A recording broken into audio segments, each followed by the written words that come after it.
हा जो एकच मार्बल आहे पूर्ण जो पिलर आहे तो एकच मार्बल आहे, पण त्याला 4 अँगल वाटतात 1 2 3. पण आता जर बघितलं तर बघा 8 वाटतं.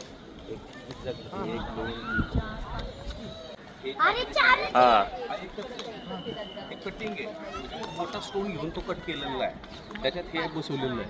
आता लांबून बघितलं तर हा 1 2 3 4 5 7 आहे एकच. इथं आल्यावर 4 वाटतात, लांबून पाहिलं 8 8 वाटतं. वाटतात. चलो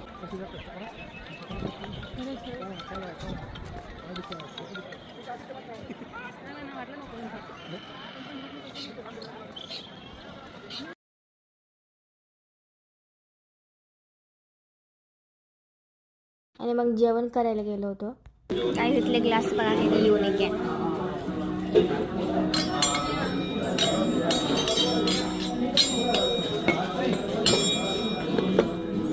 आणि इथली खिचडी बघा गाईस कसली आहे. गाईस मम्मी खूप नाही हा ना मम्मी वा मम्मी आणि पप्पांना आणि बाकी तिथं आहेत कोणी त्यांना सगळ्यांना उपास आहे ना आम्ही खातोय. जेवढं घेतलं होतं ते सगळं उष्ट टाकलं आणि मम्मी लस्सी पित आहे कारण की तिला उपास आहे. तर हे आहे आईस्क्रीम विथ पेठा. पेठा तिथलं दिल्लीमधलं एकदम फेमस आहे स्वीट्समध्ये. मी पेठा नाही घेतला कारण की मला नाही आवडत. काही इथली खिचडी तुम्हाला माहितीच आहे कशी आहे, ते कोणीच नाही खाल्ली. जेवण वगैरे झाल्याच्या नंतर आम्ही गेलो होतो आग्रा फोर्ट व्हिजिट करण्यासाठी. विनावरनी आधीच एक शेड्यूल बनवून ठेवला होता, त्याचनुसार आम्ही जात होतो.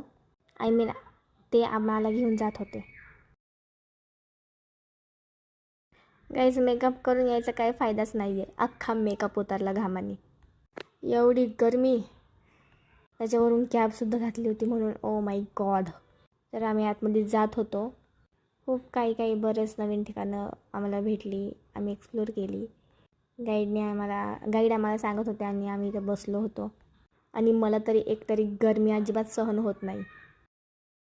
आणि गाईडनी इथून आम्हाला ताजमहलसुद्धा दाखवला आग्रा फोर्टमधूनच.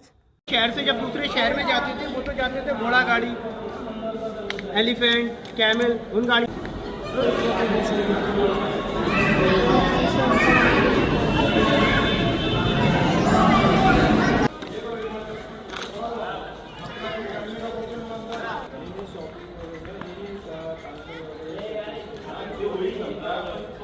आणि इथे जे होते जे मुघल लोकांचे राजा बसायचे म्हणजे औरंगजेब, अफजल खान वगैरे, आय डोंट नो त्यांचा राजा.